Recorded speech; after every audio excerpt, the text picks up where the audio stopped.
So hello and welcome to the 23rd episode of the Boar Hat Tavern Podcast, a podcast all about 7 Deadly Sins Grand Cross. Today we're going to be talking about Ragnarok because it's the brand new hotness that just released this week on Global. We're going to be talking about the new characters Sigurd, Thonar, and Blue Lostvayne Meliodas. We even had a new character come out on JP last week that we're going to be kind of teasing a little bit. The new Merlin, the Summerside Merlin, or whatever she's called, the Summer Merlin. And we're going to finish the show off with a game called Whose Sound Is It Anyways? But if you're watching, you may notice there's someone else in frame today. We've got a very special guest on the show. We've got BeatsPH, an amazing YouTuber, one of the few that I watch on the regular. And Beats, welcome to the show. Thank you for having me, bro. It's an honor, honestly. I've been watching this show ever since you lot first started doing it, so I'm excited to be here. Yeah, I mean, we've been talking about getting you on for maybe the past month. What ended up happening was about maybe a month ago, maybe a little more than a month ago. You did a video which had the tier lists of the different YouTubers for Grand Cross, and I was like, oh no, where's he gonna put us? I was sweating bullets watching it, and he ended up putting us way at the top. I know it was a bit of a joke tier list, and it was more for fun than anything, but I was like, oh man, that's amazing. He Beats put us at the top. So me and Sandyy and Novage were we gotta get Beats on after that amazing shout out that he gave us. I was a little bit more excited when I was watching you lot, and then I heard Sandyy say we got a video shout out. I had to pause the video. I'm like, no, they're not talking about me. It was just quite funny. Yeah, and then even a week or two ago, we did a 10 most underrated characters list. Novage did, and I think Novage got a little embarrassed because you did another kind of video which shouted out to him too, trying to test his Gila in actual PvP. And spoiler alert, I don't think she did too well. No, I mean, to be fair, it was against the barn meta, so she wasn't going to do too well anyway. But she actually does do a lot of damage towards the glue eaters. It's not bad. It's just I used her before, so I knew she was kind of bad going into it. But yeah, it was a good video though. It worked out well. It's okay. We like to make fun of Novage, so you can go ahead and just tell him that Gil is actually horrible. It was a good video. Her kit is fine. It's just the stats aren't too great. Yeah, and I mean those lists. I tell you, we've all curated one or two of them, and it's tough to come up with things, especially underrated units. It was a good tier list. Dairy area at the top was a good shout. I used it afterwards, but yeah, Gila, I don't know. So, Beat. So what you're obviously a pretty popular YouTuber. How did you get into all that stuff? What made you want to do Grand Cross content? Have you done anything before that too? Yeah, so I uploaded a South Park mobile game. Literally just I was in uni for just in my dorm room, and I said, I might as well just start doing it because I like doing thumbnails. It was weird because I wanted to be a graphics designer, and then just started doing it. Then about 2 years I was on and off, and then Grand Cross came out. I was like, let me kind of do this more often now. And then it kind of skyrocketed a little bit during 6 months ago almost. It was a little bit insane. Yeah, and I gotta say, anytime we watch your videos, so you always have pretty good editing clips. A lot of people, even us, we just kind of throw up an overlay and just kind of go, right? But you always put little flair into your videos too, which is something that I definitely enjoy. Yeah, one massive thing I'm trying to do in the channel, which is being more quality over quantity, and I think I do that quite well. And I got some things up and coming, which is a little bit of gas. So yeah, I'm trying hard. Cool. Yeah, I can't wait to see your future videos. Like I said, love all of them, and regular watcher too. So let's jump into the show, because I feel like we can sit here and just chat with Beats all day, but if we do that, this show's going to run long. And Sandyy, I think you're actually at work right now, aren't you? You're playing a little hooky in the middle of work. Yeah, they put me in charge, and having Beats trying to work with the time frame, I was like, it's okay. This is a free pass. I have to be on here, have to meet Beats. So yeah, I'm at work. I'm in my office, and do not disturb on the door, and just trying to enjoy this podcast. Well, hopefully it'll go well. Hopefully you stay within your lunch break or whatever you're doing this within. So we'll try and get through it all. But yeah, like I said, we're going to start with Ragnarok, because Ragnarok is the big new hotness. It almost feels like an expansion to the game, like a new expansion pack or something just released. They've got a ton of new story content, which is amazing. Brand new, exclusive to the game, new characters. They've got a bunch of different new content too. I'm curious what everyone thinks of it. And of course, since we got Beats here, let's go to Beats first. What do you think about the new Ragnarok expansion? Has it gotten you excited again about the game? Yeah, no, honestly, I played it yesterday in my stream. It actually is amazing because the 70th anime is finished now, so we don't really get too much content because it's finished. So like seeing like Diane and Escanor like all together again, it was actually kind of nice. And then I don't know if you lot played it or saw it. They did tease a lot of stuff coming in the future episodes, so that was actually kind of exciting. Yeah, I really like the quality of it too. Yeah, no, the animations too in the first like fight with Sigurd was actually kind of sick. It's amazing. I'm almost sad that we have to wait, I guess, 2 months until we get the next chapter of the story, because it does feel like you said, like we're getting like a new season of the anime. It's pretty awesome. Novage, what do you think about it, bud? No, I definitely enjoy it. It's nice to be able to get new content at that level. It does kind of give a little bit more life, at least for me, to like jump on and kind of do these chapters, playing them with the sound on and everything, rather than normally my normal sound off and doing my dailies. But yeah, it's definitely kind of for me rekindled a little bit more with the game. Yeah. Sandy, what are you thinking? Like, do you have any favorite characters? Like I'm starting to like develop these relationships with these new characters that were teased, about a month ago when they first announced the new Ragnarok expansion. But now we get to see them come to life. Like, is there anyone that's been like kind of grabbing you at all? Well, Sigurd, like Beats was saying, it's pretty awesome, the animation. But on top of like not only the storyline, I loved how they kind of redid the tavern. It kind of gave like a fresh look. And I actually like this tavern a lot more, being able to do, walk around it. I don't know. It goes to show that like for us endgame people that we're logging in, we're seeing something different. We're also getting to see kind of a new storyline, but also, hopefully they'll come up with other, looking at kind of, on the story or whatnot, like different things that they're teasing that's coming. And you're like, what is that? Kind of like the 3-on-3 brawl and things like that. So the icons, I think that's what really, really gets me excited. It's like, ooh, I want to know what that is. I want to open that. Feels like a solid refresh to the game. And after a game's been out for, a year or two, depending on if you're playing global or JP, it's nice to get that refresh to make sure the game doesn't stay stale, right? And I think it's really important for keeping it up with the player base. So speaking of Sigurd, who is quite the badass too, I love how he's been framed in the game. He's one of the new units on the banner, probably the best one, spoiler alert, at least in my opinion. So what we'll do is I'll just go over his kit and everything, then we'll just chat about him and see what everyone thinks of the character, the in-game character, I guess, as well as the actual anime character. So he's a red unit. He has his first skill, which is called Guardian Slash. It inflicts damage equal to 120 to 300% of attack on all enemies, and it extorts 15 to 25% of attack and defense on the enemies that he attacks. So this is reminiscent or very similar to Green Bond, which is one of the first new characters we had way back when the game launched. Skill 2 is called Curse Strike. It inflicts amplify damage equal to 180 to 450% of attack on one enemy. And just for those of you who don't remember, amplify is the buff, or is the text which gives you plus 30% extra attack per active buff on self. Now, these kind of seem like strange skills go together, but what brings it all together is this passive.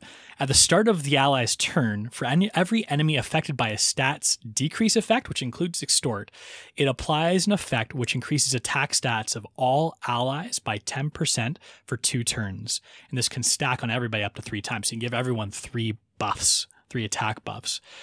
In addition, if the hero is also of demon race as well as human race, this is affected by uniques and commandments too. So you can use him on Assault Meliodas teams. You can use him on Bond mono-human teams.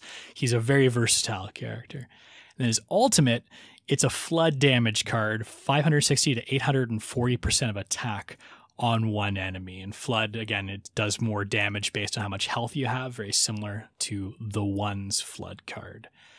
So that's a lot to take in.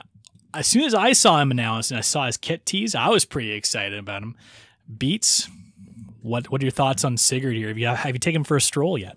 No, I haven't summoned because I think I know what's coming in a few weeks on JP. But actually, a good unit. I kind of want to summon, but because I know what's coming, I'm going to hold off. But what I call him, right, is a YouTube unit because he gives everyone a bunch of buffs. It all looks good in the thumbnail.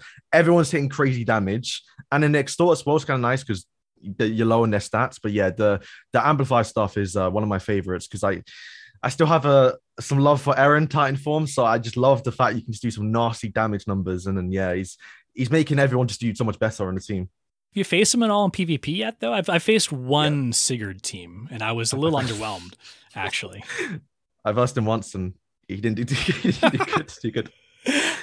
I mean, like on paper, he sounds really good, and I can't wait to try to take him out. I did summon, I did get him, so I want to give him a shot. And I do think that his kit works extremely well with Assault Meliodas. Assault Meliodas in particular, usually you're sitting there. If the opponent knows what to do, they don't attack you, right? You're sitting there, yeah, like, exactly. Just give me my buffs. I want my buffs, but they just won't do it, right? And they rush alt or do whatever, and it's the most frustrating thing ever. But the nice thing about Sigurd is you can throw that extort, and it gives you a few buffs for Assault Meliodas' amplified card, so he can hit a little bit harder without having to worry about getting hit himself. So I guess there's that going for him, but I still haven't seen where he best slots into that Assault Meliodas team yet. Because I mean, Assault Meliodas, I mean, there's a lot of demons you can kind of slot in to that third position, but then there's someone you have to take out to put Sigurd in, right? So who would you do that with? I don't know. So Novage, what do you think about this dual race stuff? Is this something that we're going to be seeing going forward, do you think? Or is it just something that's exclusive to Sigurd? Maybe this is a little bit of a teaser for what Sigurd's going to be going forward in the anime too. You know, interesting though, because they updated, I guess, Gother's details of in one of the recent patches, I think I saw earlier today. So I don't know if that's, they did that just specifically for this one unit, or they did it because units down the road may have that, we may see that more, to kind of give, I guess, more diversity when people are team building. Kind of in this case, like you just said, you could use them in a commandment team or a demon team or even a human team. So it kind of, at least they're trying to kind of just not label a unit just for a specific team. And if that team's out of the meta or not even a part of the meta than what they planned, it's kind of useless. So it'd be interesting if we see more units like this. Yeah, like you're saying, Green Gother is actually harder to use with someone like Sigurd because he counts as a human and a demon, so you can't have another human or a demon on the team and still expect Green Gother's passive to work the way that we like it to usually work, right? So this is something that I think is interesting. I have a feeling they're going to add more of these down the road too, and I like the way they're going with this. One thing I was a little bit disappointed about, when I think the original JP character came out, there was a little bit of a translation mix-up. I thought it was attack-related stats buffs that he gave, but it's actually just attack stats. I thought it was going to be amazing for Bond teams as well, because I was like, okay, he gives Bond crit chance, crit damage, but no, he just gives him attack, which is kind of useless for Bond. So I was a little bit disappointed when I read the English translation for that, and I realized I probably should have found that out a lot earlier. To be fair, it's probably a good thing. You can't be giving Bond more buffs. No, no, and it's funny how many more blue units are coming out in the next few weeks on Global too. It's like, oh, I almost feel like Netmarble's like, oh shoot, we screwed up. We need to find some sort of counters, and they're struggling already, I think, to figure those out. But Beats, you were kind of alluding to it though, like. You decide not to summon on this banner. I know a lot of people are trying to decide whether or not it's worth summoning on. I think in one of your most recent videos, you were saying, like, I know who the next festival unit's going to be. You want to probably, you'll probably, I guess, in quotes. Do you want to go on the record here and say who you think it's going to be? Yeah. So I was speculating for like 3 weeks now, but it's most likely going to be Goddess Margaret. Don't know who the filler character is going to be with her, but it's all adding up. The story's releasing in a few weeks, or next week now, actually. And then, the way the game's going, you can already afford to summon on festival units and then probably collabs as well. So, yeah, I can't really... I mean, plus, the actual Ragnarok banner is it's not exclusive. So there's no actual reason to summon apart from wanting the character. And then the two side characters, aren't crazy. So it's not worth it for me. Yeah, it feels like a lot of people are in a holding pattern right now. Yeah, it's been like that for a while though. There's going to be people with a lot of gems to burn come the next festival banner. So hopefully, if it is Margaret, she's going to be a strong character. So it'll be interesting to see how she ends up being and what her kit is going to end up being as well. Okay, let's move on to the next character. It's a free character that everybody gets just for logging in, and that's Thonar, who I actually really like in the story. And you can tell, I mean, spoiler alert for anyone who hasn't watched the story yet or read it, or not read it, watched it. I guess you're not reading it unless you're reading the subtitles. But like, it seems like there's a little bit more than meets the eye to Thonar, and she's got me kind of interested to see how that's going to play out over the next few months. But she's the free unit. This is her kit. Her skill 1 is called Conviction of Light. It inflicts damage equal to 76 to 190% of attack on all enemies, and it makes the targets bleed for 2 turns. Her skill 2 is called Body Charge. It inflicts charge damage equal to 200 to 500% of attack on one enemy, and charge ignores defense. And her passive, which is the thing that makes her interesting, when a debuff is removed by skill usage in Deathmatch, it increases all allies' attack by 40% and attack-related stats by 20% for 3 turns, excluding debuff removal due to unique effects. And this works in the sub slot. This pretty much tells you exactly what her intention is for, and that's to be used in Belmoth raids. And if you just Google Thonar and Belmoth, you'll probably find a whole bunch of guides on how to do Belmoth in 3 turns.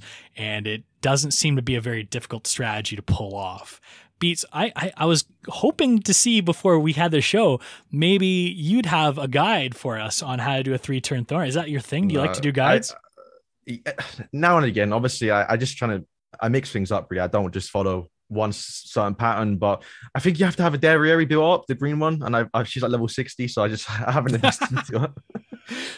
Yeah, for the strategies, there's a few different kind of variations of them, but generally they require like a Zaneri, Green Goth, or Danfor Liz on both sides.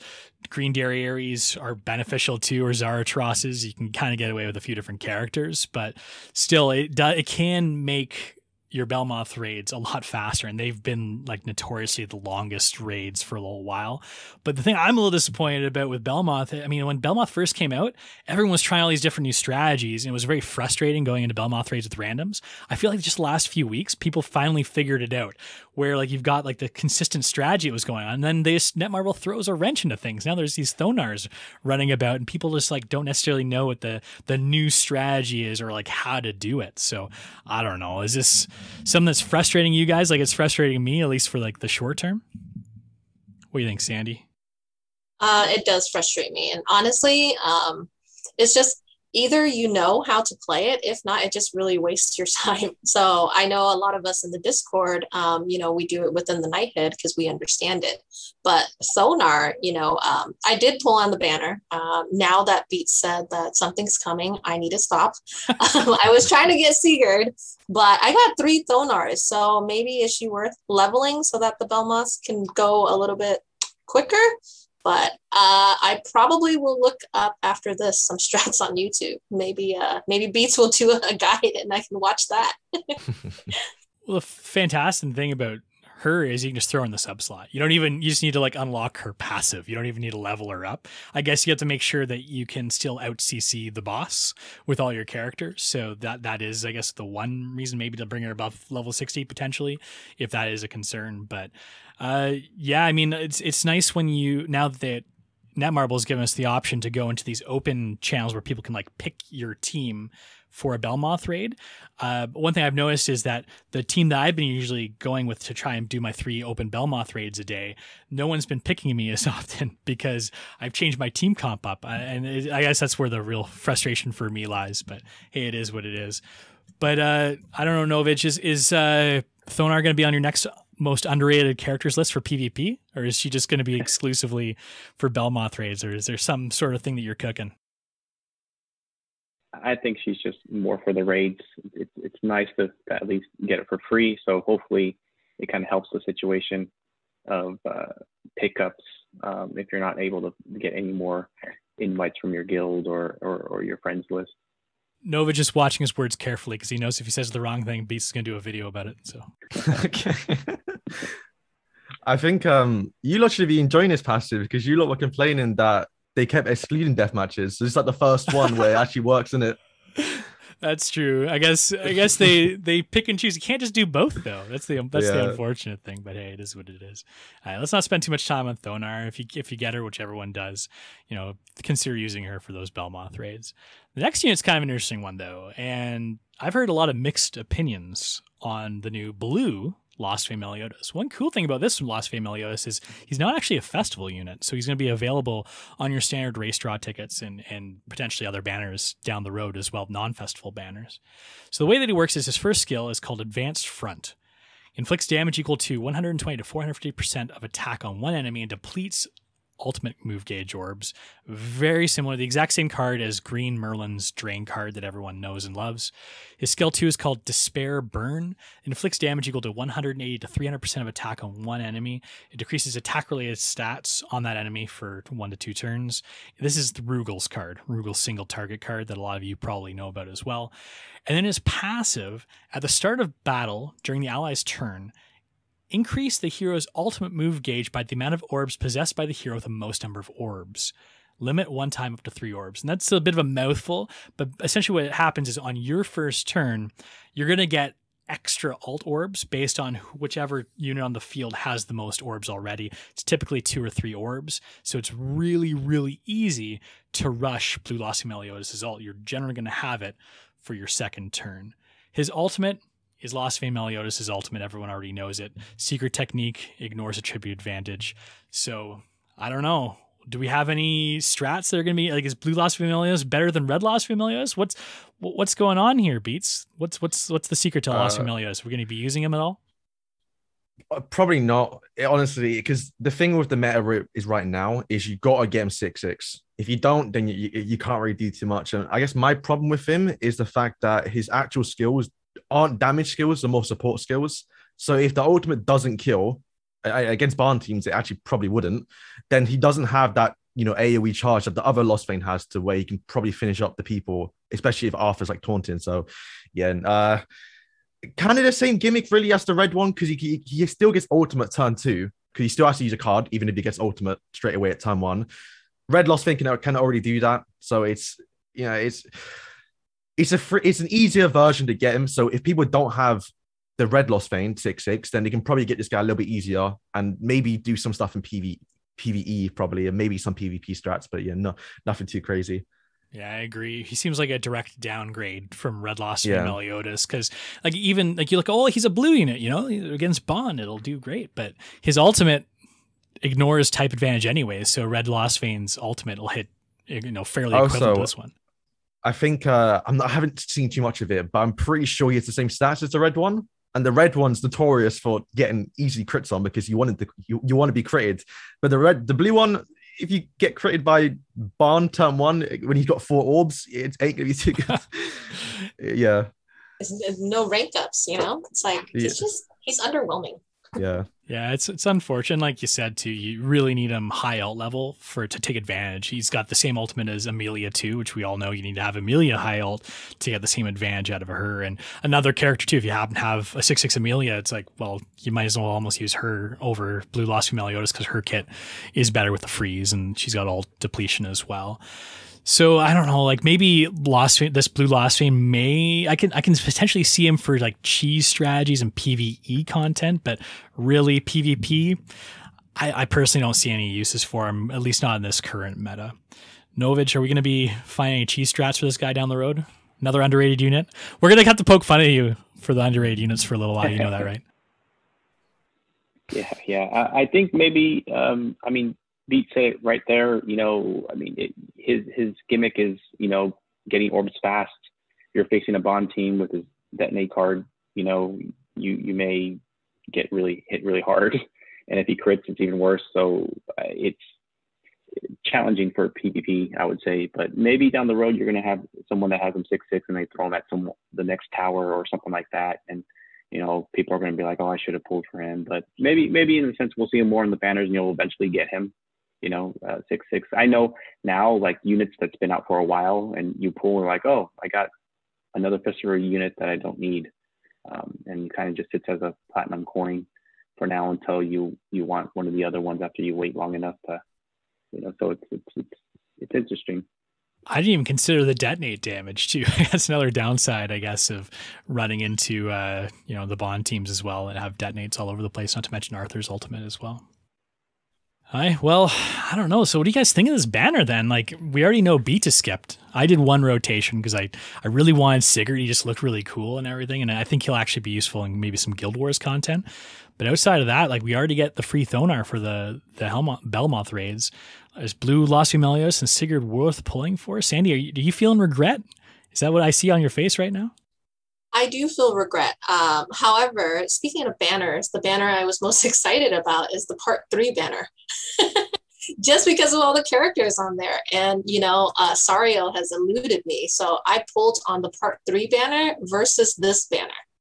And I did pull like maybe 3 and I got Thonars and I was like, I'm done, fed up. That's it. So I pulled on Part 3. That's a very good point. Lackluster, yeah. That Part 3 banner looks really, really nice right now, especially considering it's not too watered down yet. And it's mostly new characters. I think like almost all of them are generally characters that people would like to get, except for maybe Gerhard. So hey, I need it, by the way. I still need my Gerhard too. Funny enough, I don't have Gerhard either, and it's driving me crazy for reverse stages. Yes, so. Exactly the same reason here. That's why I voted for it in the anniversary voting thing. I forgot what it was. I don't know if he wanted to admit to that. He might. I made a video. I told everyone to vote for her. didn't get the nicest comments sometimes. Didn't quite have as much pull as you thought with that one. Eh? Yeah, Gerhard would. I do want her as well. I hate how there's only one type of her, and she's not a very easily accessible unit to get to for reverse stages. So, oh man, I feel your pain there, Beats. So Novage, we haven't heard about what you've been doing on this banner. If you decide to pull, are you waiting it out? Like, what are your thoughts? I normally wait it out, but this time I went to the halfway mark and I didn't get any of the featured units. I got like 2 Escanors and a Zeldris. So I was like, no, probably going to stop now at this point. And then, my reward at 300 was a green dairy. So I was okay. I think I'm going to hold off for now. You got better restraint than I do. If I go halfway on a banner, I feel like I'm like, well, I might as well just finish it off. But you realize it wasn't hidden for you, so you decided to stop. Smart man. Yeah. Good restraint. Okay, well, let's move along to the JP preview, because we do have a new unit. Well, we've got a couple new units, 3 new units actually, that are coming out as part of their summer festival. I don't even know what you call it. But we're only really going to cover one today. We're going to talk about Seaside Lady Merlin, because she's the most interesting of the batch. We kind of touched on Roxy last show. There's also a new Red Liz Hawk, but we're going to cover them more in detail when they release on Global. So Seaside Lady Merlin is a little bit interesting because she's blue. She's got a T1 flood card. She's got a Gother Pumpkin Bomb, at least kind of Pumpkin Bomb style card. And she's got a really cool passive. This is the only thing I'm going to read out, but when the hero uses 2 skills on an allied turn, it disables attack skills of all enemies for 1 turn. So you get like a free Gother attack disable on everybody. And if you use 3 skills in 1 turn, it also prevents ultimate move gauges from filling up on all enemies for 2 turns. So if you get 3 Merlin cards, you're looking pretty good. An attack disable, an ultimate gauge seal, not to mention you just use 3 Merlin cards, so you're probably looking pretty good there too. Man, this might be a good character. Is this the solution, Beats? Are you gonna be at least summoning on her? Are you still gonna be waiting out for Goddess Margaret? I have to wait and see, but I think I will. I think I will, because my best team on Global right now is the ReZero team, like the unknown meta. So that's kind of what I'm going towards. So if a new unknown character does come out, I probably will be summoning. And somewhat of a decent character towards Bond. She does the job almost, but like still can lose. And I mean, a big thing is she's all about debuffing. So it kind of forces people to bring Red Eastern, which I'd rather deal with her than the one. So if people are doing that, I would prefer it. I run the unknown team too. And generally, I actually don't like it when people run Eastern, because I'm like, oh no, they're going to cleanse all my freeze cards, and my CC just is a little bit harder to work around it. Whereas I see the one pop up with Arthur and Bond, I'm like, okay, I'll just focus on T1, and then I'll worry about the other 2 afterwards. I'm kind of curious what your strategy is with your unknown team as well. I guess it's a bit of a tangent, but I need some tips, Beats. I need some tips because my win rate's not as high as I like it to be. I guess the both Merlins, you can't use Lolly Merlin, the kid one, or the blue one with her. So it depends on what you find the most. If you're finding more the ones, and you probably want to go towards the kid Merlin just to get rid of the run very quickly. But if you're finding more, I guess, Easterns, then I guess the blue one still does the job because she does have influx. So you could kill her potentially turn one. Probably want to go for the Arthur first, but she does have a lot of like versatility really with the crit teams, and she's not a bad unit. She actually is pretty good. Yeah. Novage, are you going to go halfway on her banner and cop out as well? What's your plan? No, I probably, I think she's definitely a good unit. Definitely has a lot of longevity. I think I did want to point out, I think this is probably the only unit so far that is now the third unit that needs its own cosmetics for the same, because you have the Lolly Merlin, you have the previous Merlins, and this one, she has a completely different cosmetic set as well as a different alt. So it's probably I guess a taste of new things to come. Maybe we're going to see another Gother or another different units that are going to new set of cosmetics again. That can be frustrating, especially since she's a seasonal unit as well. I've been sitting here, I pulled MK2 not too long ago, and I've been sitting there being like, I can't get any of her cosmetics because they're just not in the shop. And I think the OC units as well as the seasonal units, when they do that kind of thing, it's really pretty frustrating to beef them up. It's always like you either got to go big or just don't even invest in it at all. But definitely, I think she has some use. She's like a stall unit, and I'm very interested to see if at 6/6 alt, whoever gets her, what she's going to do to the meta. I think that she's a good unit. I will be pulling for her. I don't know if I'm going to be spending money for those cosmetics, but definitely, PvP, you kind of got to go all in. But yeah, might try a few pulls.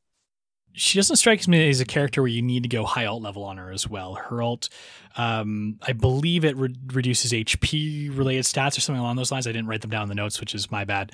But still, like, it's mostly for her passive that you're taking her for in her utility, not to mention her flood card, which does a lot of damage. I always like when they have a good support character with a great support kit. Like, she's got, because of her passive, she's got alt drain, alt seal, attack seal, and she's got like the delayed drain with the pumpkin bombs. And then she's also got a damage card. So she's got a really exciting kit, at least for me. So I'm pretty excited to pull on her. Hopefully I don't have to save too many gems for the next festival banner. Yeah. So that's where I'm sitting on her, at least. That's what I think. Cool. So we'll be getting this new Merlin probably in a few weeks. It'll be interesting to see if they do the back-to-back banners like they did in JP. We should be getting Roxy first, and then the Merlin and the Red Liz Hawk on the second week of the banner. So, Sandy, how are we doing for time? Are we still on track? Your lunch break's not quite done yet? Yeah, no, we're still time. I got time to hang out. I made sure I made time for beats. so that means we've got time for the featured comment then. Yes, and this one's a mouthful, so I apologize firsthand if I butcher your name. But every week we do a featured comment wherever you leave the comments for us on Discord, on Google Podcasts, Apple Podcasts, wherever you listen or see us. But this week's featured comment comes from YouTube, and it's by Yersinia Pestis Bubos. They said, "You guys rock. It's criminal that you don't get more views, but please keep up the great work." I agree, it is criminal. And hopefully we're getting more views now that Beats is here with us. Potentially. Yeah, I mean, like we just do it for fun anyways, right? So we probably don't promote the channel and stuff as much as we should, but really it's just an excuse for us to hang out together and to meet great people like Beats. So thanks, Yersinia, and hopefully we're saying that right again, for that great comment. So this is the part of the show that I know Beats has been waiting for. We're going to be doing the game. Now, this game we're doing, whose sound is it anyways? And when I invited Beats on the show, he's like, okay, I'm going to win. And I was like, oh, that's talking a big game. Sandyy and Novage, do you think you'll be able to take him down even collectively? Because, I don't know, Beats sounds like he knows what he's doing here. I think he's the master, just because all his YouTube videos are just great clips, I think mainly that's what I look forward to is like the beginning intro, and it's like, it's hilarious, some of the alts that are there. So I'm excited. I actually hope you beat Novage just because he's just my longstanding enemy. All right. Well, with that being said, let's get into it. So the way this game works, for those of you who haven't seen it before, I'm going to play a sound bite of a character's ability. And then Sandyy, Novage, and Beats are going to have to buzz in just by raising their hand. And whoever does it first gets to answer and whose ability that belongs to. If they get it right, they get a certain number of points. If you get it wrong, no harm, no foul. We're not like Jeopardy. You don't get negative points here. And just whoever ends up with the most points wins. So we do have like a little bit of a theme. So we're going to have 9 clips we're going to do, and they're grouped into 3 different themes. The first theme, I thought of Sandyy while doing this one. It's called Tall, Dark, and Handsome. I think you might enjoy this one, Sandyy, because she's given me full marks already. So this one will make it worth 100 points each. So we'll start with the first one, and here it is.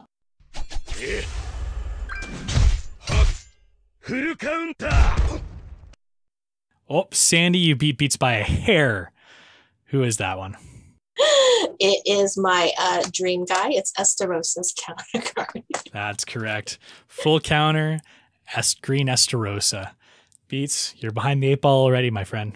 I'm going to choke. Yeah, it's all hard when you're in the hot seat. Okay, next one here. Again, this is Tall, Dark, and Handsome for 100. Okay, Beats, you got there first, bud. Which one is it? That was the one Escanor. That's correct. It's his Flood card, which Merlin has a similar card to, so I decided to throw that in here today. And then the final one, here we go.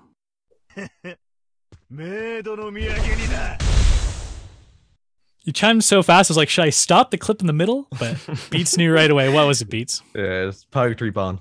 That's correct. Purgatory Bond's swipe card.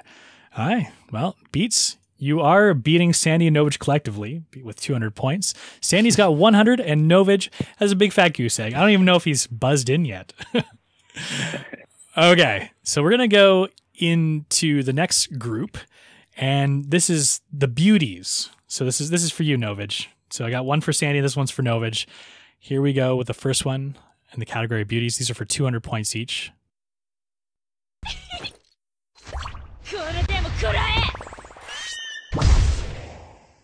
Okay, Beats, you get first crack at it. That's Green Roxy. That is. It's her AoE charge card. Novage, you're supposed to be chiming in here, bud. We're getting killed out here. Not swept though. You got the first one to avoid the sweep, but we'll keep going. Here's the next one for the beauties.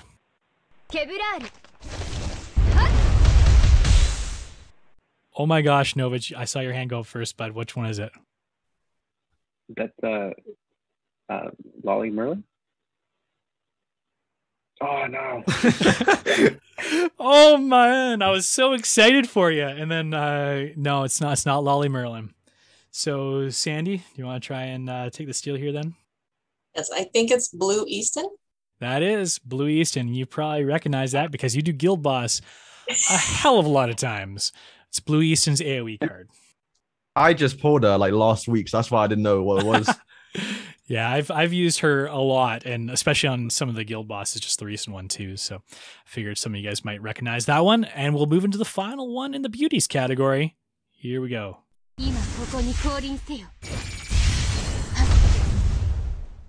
That was Beats. That's Blue Lilia. That is Blue Lilia. Okay, so Beats has 600, Sandyy has 300, and Novage has the only incorrect answer and also 0 points.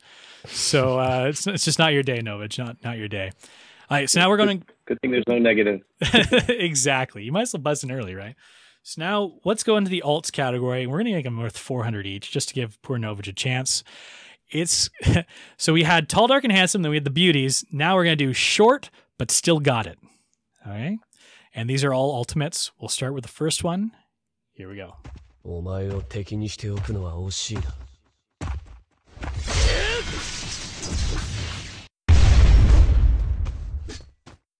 Okay, Beats.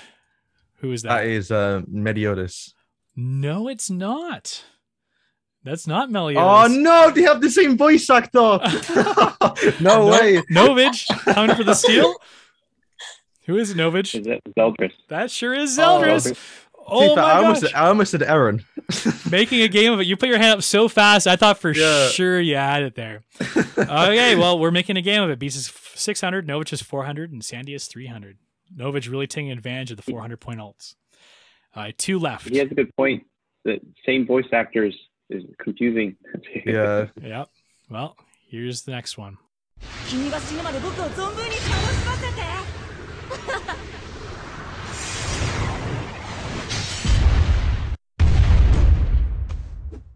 Okay, Beats, you chimed in first. If you don't get it, I hope I'm right here. King?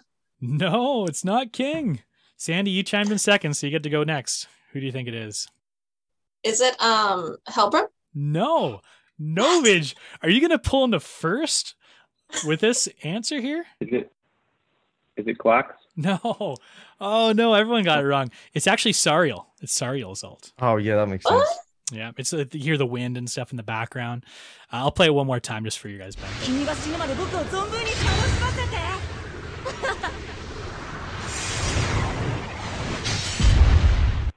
That's Sariel's ult.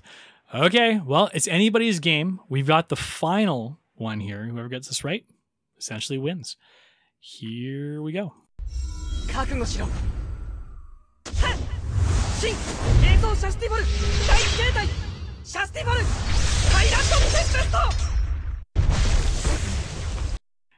If the voice lines aren't a bit of a tip off there, I don't know what else is, but Beats, you were the first one to chime in. Yeah, that's Festival King. Festival King. I was hoping it might be a little tricky and someone might say a different kind of king, but yes, it is Festival King. And so Beats, you are now our reigning champion of Who Sounders In anyways with 1,000 points. Novage made it interesting with 400 points, and Sandyy fell off in the alt category, but she still had 300 points at the end. Oh man. So that was an interesting one. It was fun for sure. Close, it was close. Yeah. And you know what? That caps the end of our show with Beats. So Beats, thank you so much for coming on. It was definitely a pleasure.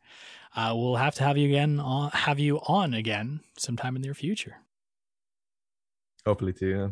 So thank you everybody for joining us today on the Boar Hat Tavern, a 7 Deadly Sins Grand Cross podcast. We stream the show live on our Twitch channel, twitch.tv/Boar Hat Tavern at who knows what time. If you try and guess, you're probably going to be just as wrong as I am when I try and guess, but we're working around schedules and stuff. We're trying to get back to regularly scheduled programming. So Beats, if people are looking for your YouTube content, which I cannot highly recommend enough, where should people be looking to find you?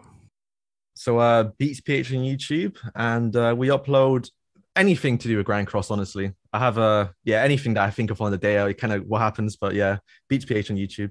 And I can't stress enough how amazing the content is. And it's very different from most, like a lot of YouTubers, they'll do the same thing. Like a new unit comes out, they do a showcase, they do their polls. Like Beats, you really like shake it up all the time. It really does. It almost seems like you're like, oh, what am I gonna do today? And you're just like, I don't know. You'll like pick something out of a hat and see what it is, and it makes for great content, which is outside of your like standard run of the mill stuff, which keeps it really interesting. Which is something that I've always really enjoyed about your content. So I can't stress this enough. If you haven't subscribed to Beats, definitely head over to his channel and check it out. Now, Sandyy, I know you haven't uploaded in a long time, but if someone wants to see a little slightly outdated version of the Guild Boss guides, where should they be going? Yes, it would be Sandyy Y7DS on YouTube, but can't stress enough, I follow Beats, so you guys should too. You know what, though? Your Guild Boss guys, I noticed like every time it's push week, you get a little like spike in viewership. I noticed your view count went up again last week, I guess, with everyone trying to push KLAC again. So I know, but since I haven't been uploading, I've lost like some subscribers, but it's okay. It's still the gold standard. Still the gold standard of Guild Boss guides. So if you'd like to get in touch with us, you can email us anytime at podcast@boarhattavern.com or follow us on Instagram or Twitter at Boar Hat Tavern. All three of us, well, not all, there's 4 of us here. So me, Sandyy, and Novage, we're members of the Global Guild Denied. If you'd like to join our ranks, you can pop into our Discord server. We're going to put the link in the description this week, so you can check that out once we upload this to YouTube or in your podcast feed. You can subscribe to our podcast on Apple Podcasts, Google Podcasts, Stitcher, or wherever you happen to find your podcasts online. You can also find our shows on our website at boarhattavern.com. I haven't actually visited that website in a couple months, so I hope it's still live.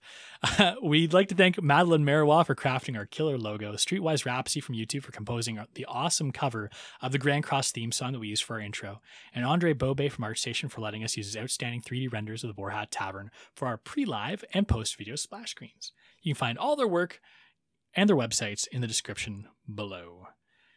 Everybody, thanks for listening. Have a great week. Bye.